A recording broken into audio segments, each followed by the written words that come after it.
Hi guys, ഇതായത് Santro എന്ന് പറയുന്ന ഒരു വണ്ടി ഉണ്ട്. 2012 മോഡലാണ്.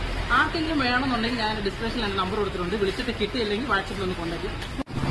എഞ്ചിൻ ഭാഗങ്ങളൊക്കെ ആണെങ്കിൽ അത്യാവശ്യം നല്ല നീറ്റായിട്ടാണ് ഇരിക്കുന്നത്. ചെളി ഭാഗങ്ങളൊക്കെ ചെളിയും കാര്യങ്ങളൊക്കെ ഉണ്ടെന്നേ ഉള്ളൂ. അല്ലാതെ വലിയ കുഴപ്പമൊന്നുമില്ല, കംപ്ലൈൻറ്റും കാര്യങ്ങളൊന്നുമില്ല. ഇതിൻ്റെ മണ്ടഭാഗത്ത് ചെറിയൊരു യെല്ലോ ഷെയ്ഡുണ്ട്. അല്ലാതെ വലിയ വൃത്തികരമായിട്ടൊന്നുമില്ല. ഇങ്ങോട്ട് വന്നാൽ ഫ്രണ്ടിൻ്റെ സൈഡ്, ഈ ഫ്രണ്ടിൻ്റെ സൈഡ് ഒരു ചെറിയ സ്ക്രാച്ചും കാര്യങ്ങളും അതൊന്ന് പോളിഷ് ചെയ്ത് ജസ്റ്റ് മാറാമെന്ന് കേട്ടത്. ക്ലീൻ ആയിട്ടൊക്കെയാണ് ഇരിക്കുന്നത്. എന്നാലും കുറച്ച് ചെളിയും കാര്യങ്ങളൊക്കെ ഉണ്ട്. അതൊന്ന് ഇൻറ്റീരിയർ ക്ലീനിങ് ഒക്കെ ചെയ്ത് കഴിയുമ്പോൾ ഒന്ന് റെഡി ആവുന്നതാണ്. പിന്നെ കിലോമീറ്റർ ആണെങ്കിലും വണ്ടി വലുതായിട്ട് ഓടിയിട്ടൊന്നുമില്ല. 42,500 കിലോമീറ്ററേ വണ്ടിയാണല്ലോ ഓടിയിട്ടുള്ളൂ. പിന്നെ ടയറിനാലും നല്ല കണ്ടീഷൻ, അതായത് 100%, 80% ടയറുണ്ട്. കാരണം അത്ര നല്ല ക്വാളിറ്റിയായിട്ടാണ്. പിന്നെ ഈ ഒരു സ്ഥലത്തും ഒരു പെയിൻറ്റ് കട്ടായിട്ടുണ്ട്. അതൊന്ന് ജസ്റ്റ് ഒന്ന് പെയിൻറ്റ് ചെയ്യുക, ടെസ്റ്റ് ചെയ്യുകയും ചെയ്താൽ പിന്നെ പെയിൻറ്റ് ചെയ്യാൻ